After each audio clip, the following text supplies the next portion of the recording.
আমি যে কাজটা করি সেটা হচ্ছে যে বাংলাদেশের প্রতিটি এলাকায় যারা প্রান্তিক কৃষক আছে, খামারিরা আছে, যারা মৎস্য চাষ করে, গরু ছাগল হাঁস মুরগি লালন পালন করে, তাদের উদ্দেশ্যেই আমার বা তাদেরকে নিয়ে রাষ্ট্রীয় প্রেক্ষাপটকে সংশ্লিষ্টতা করেই আমার এই কার্যক্রম। বাংলাদেশ অর্গানিক ফার্মিংয়ের কাজই হচ্ছে নিরাপদ এবং প্রাকৃতিকভাবে উৎপাদিত যে সমস্ত খাদ্যপণ্য মানুষের জীবনের জন্য সবচেয়ে বেশি প্রয়োজন, সেই ধরনের কার্যক্রমকে নিয়েই এই অ্যাসোসিয়েশনের কাজ।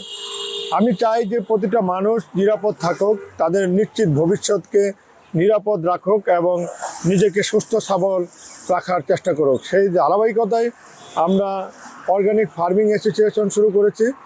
আমার সাথে সংশ্লিষ্টতা যারা আছে তারা সবাই অর্গানিক নিয়ে চিন্তা করছেন এবং নিরাপদ খাদ্য উৎপাদনে চাষাবাদ নিয়ে চিন্তা করছেন।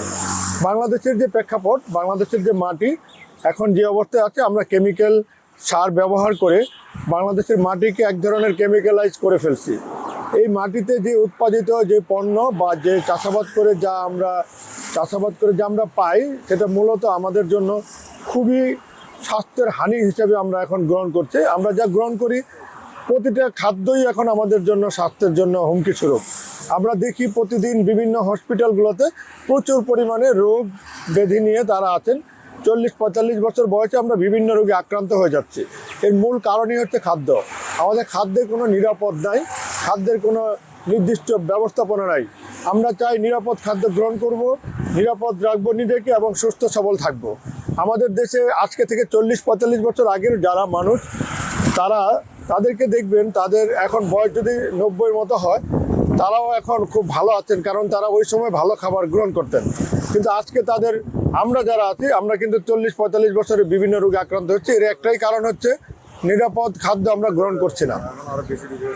আমরা চাইবো খুব সহজীকরণভাবে নিরাপদ খাদ্য গ্রহণ করা, এবং এই মুহূর্তে আমাদের মাটিতে যে জৈবের প্রয়োজন, সেই জৈবর পরিমাণ অনেক কম। এখানে আমাদের থাকা উচিত মিনিমাম 4 থেকে 5% জমিতে জৈব থাকা উচিত, সেটা কিন্তু নেই। এর মূল কারণই হচ্ছে আমাদের দেশে কেমিক্যালাইজ করার কারণে জমির উর্বরতা শক্তি নষ্ট হয়ে যাচ্ছে। জৈবর পরিমাণ এখন আছে 1%-এরও নিচে। তা আমরা খুব দ্রুতই মাটিতে জৈব ব্যবহার করব, জৈব সার ব্যবহার করব, জৈব বালানাশক ব্যবহার করে আমরা নির্দিষ্ট মাত্রায় উৎপাদন করব, চাষাবাদ করব। আমরা নিজেরা সেই চাষাবাদকৃত ফসল গ্রহণ করব, তাতে আমাদের নিজেরাও সুস্থ থাকব এবং দেশ ভালো থাকবে। এই আশাবাদ ব্যক্ত করি। আমরা চাই যে সারা বিশ্বের মানুষ জানুক যে বাংলাদেশেও নিরাপদ ব্যবস্থাপনায় খাদ্যপণ্য উৎপাদন হচ্ছে, চাষাবাদ হচ্ছে। সেটাই আমাদের লক্ষ্য। আমাদের মুখ্য উদ্দেশ্যই হচ্ছে নিরাপদ খাদ্য ব্যবস্থাপনাকে ত্বরান্বিত করা, রাষ্ট্র এবং আন্তর্জাতিকভাবে আমরা